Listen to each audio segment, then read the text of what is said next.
सत्ता आली की काहींच्या डोळ्यावर झापड येते. डोळ्यांचं झापड आणि डोक्यात सत्तेची नशा. ही नशा इतकी भयानक असू शकते की यांना वास्तव्याचं जरासुद्धा भान राहत नाही. साऱ्या विश्वाचं आपणच मालक आहोत अशा खोट्या विश्वात ते हरवून जातात. आपलं कोणी काहीच करू शकत नाही या भ्रमात ते मजबूत होतात. पण जेव्हा त्यांची ही धुंदी उतरते तेव्हा त्यांना वास्तव्याची जाणीव होते. पण तोपर्यंत वेळ निघून गेलेली असते. सत्ता ही केवळ सत्तेचा गैरवापर करण्यासाठीच असतं असा समज करून घेतलेले काही राजकीय लोक उन्मत्त झालेल्या अंध हत्तीसारखे असतात. पण एक ना एक दिवस हा उन्माद उतरल्याशिवाय राहत नाही. अगदी असंच काहीसं मोहोळ तालुक्यात घडलं आहे. सोलापूर जिल्ह्यातल्या मोहोळ तालुक्यात महाडिक परिवार हे तसं मोठं नाव. अर्थात नाव मोठं आणि लक्षण खोटं. ही मन इथं सत्यात उतरली की काय असा कुणालाही सहज पडणारा प्रश्न आहे. मोहोळ तालुक्यातला भीमा सहकारी साखर कारखाना शेतकऱ्यांच्या जिव्हाळ्याचा.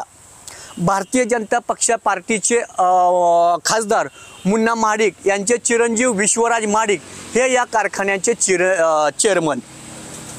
म्हणजे सभासद शेतकऱ्यांनी विश्वास टाकून कारखाना त्यांच्या हातीच दिला किंवा सोपवला गेला. पण यांना मात्र वाटलं हा कारखाना आपल्या होंड्यातच मिळालाय. मग काय आता आपणच कारखान्याचे मालक झालो. त्यांनी संचालक मंडळांना विश्वासात घेतलं नाही. सभासद शेतकऱ्यांचा विचार घेतला नाही. सत्तेचा थेट गैरवापर करीत शेतकऱ्यांच्या जिव्हाळीची असलेली ही सहकारी संस्था म्हणजे भीमा सहकारी साखर कारखाना बेकायदेशीरपणे बहुराज्य संस्थेत रूपांतरित करून टाकला गेला आहे. राज्यात आणि केंद्रात भाजपचे सरकार, धनंजय महाडिक भाजपचे खासदार आणि त्यांचे चिरंजीव भीमा कारखान्याचे चेअरमन.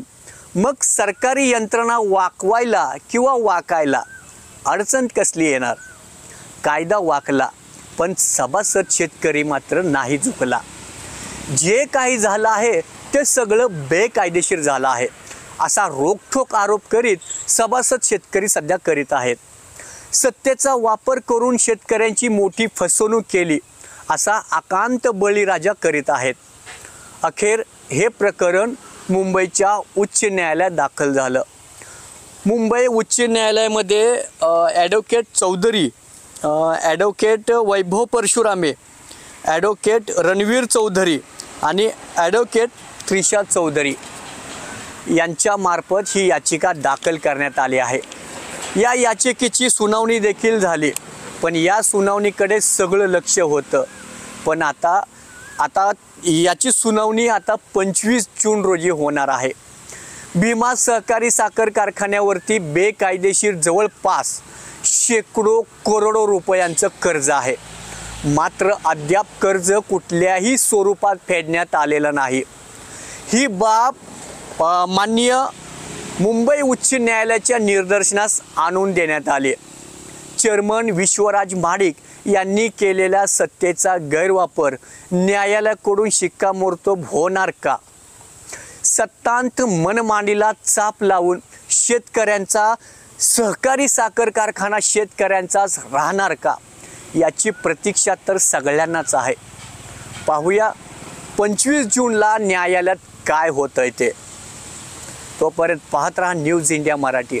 कॅमेरामन अतुल पवारसह मी भारत शिंदे, मोहोळ, सोलापूर.